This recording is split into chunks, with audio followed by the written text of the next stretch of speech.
दरअसल शुरुआत यहाँ से होती है, झारखंड के भोगनाढी गांव से, जहां सिद्धू और कान्हू अपने परिवार के साथ एक शांत जीवन बिता रहे थे। संथाल समाज अपनी जमीन और परंपराओं से गहरा जुड़ाव रखता था, लेकिन ये सुकून ज्यादा दिन तक नहीं टिका। इसके बाद ब्रिटिश राज की नीतियों ने सब कुछ बदल दिया। भारी लगान और जमींदारों के शोषण ने मासूम संथालों को कर्ज के बोझ तले दबा दिया।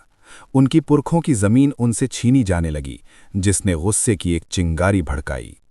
इसी दौरान सिद्धू और कान्हू ने एक दिव्य अनुभव का दावा किया। उन्होंने कहा कि ठाकुर जी ने उन्हें दर्शन दिए हैं और गुलामी की जंजीरों को तोड़ने का आदेश दिया है। इस संदेश ने पूरे संथाल परगना में एक नई उम्मीद जगा दी। गौर करने वाली बात यह है कि 30 जून 1955 को भोगनाढी में एक ऐतिहासिक सभा हुई। करीबन 30,000 संथाल अपने तीर कमान लेकर इकट्ठे हुए और सिद्धू कान्हू को अपना नेता चुना। यहां से हूल यानी क्रांति का नारा बुलंद हुआ। तभी अचानक ये क्रांति एक भयंकर युद्ध में बदल गई। संथालों ने सुआ और तीर कमान से ब्रिटिश फौज और जमींदारों पर हमला कर दिया। उन्होंने रेल की पटरियों को उखाड़ दिया और अंग्रेजों के ठिकानों को मिट्टी में मिला दिया। लेकिन फिर ब्रिटिश सरकार ने इस विद्रोह को कुचलने के लिए अपनी पूरी ताकत झोंक दी।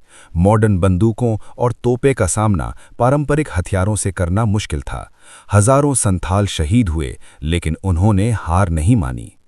इसका परिणाम ये हुआ कि सिद्धू और कान्हू पकड़े गए और उन्हें फांसी दे दी गई। भले ही वो शहीद हो गए, लेकिन उनका बलिदान व्यर्थ नहीं गया। उनकी वजह से संथाल परगना टेनेंसी एक्ट बना, जिसने उनकी जमीन को सुरक्षित किया। आज भी वो हर भारतीय के दिल में अमर हैं।